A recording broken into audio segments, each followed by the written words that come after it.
Самбайнахбут начал осваивать родной язык, и возник вопрос. Рынгурбын наадан часто переводят как «игры трех мужей». Правильно ли это? Спасибо, Байерла. Сэм Артем. В середине фразы мы видим числительный гурбым. Поэтому первым делом переводим словосочетание гурбым надан. 3 игры. А после этого определение к нему рын. Мужей или мужчин.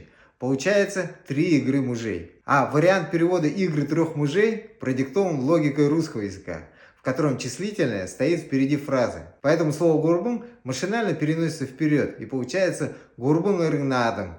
Игры трех мужей. Что, конечно, звучит нелогично, поскольку это не соревнование среди трех мужчин, а состязание по 3 мужским видам спорта. Важно учитывать, что в бурятском языке, в отличие от русского, порядок слов имеет прямое смысловое значение, и свободная перестановка слов не допускается. Друзья, осваивайте родной язык и подписывайтесь на Бурят Хеллен Лоджик.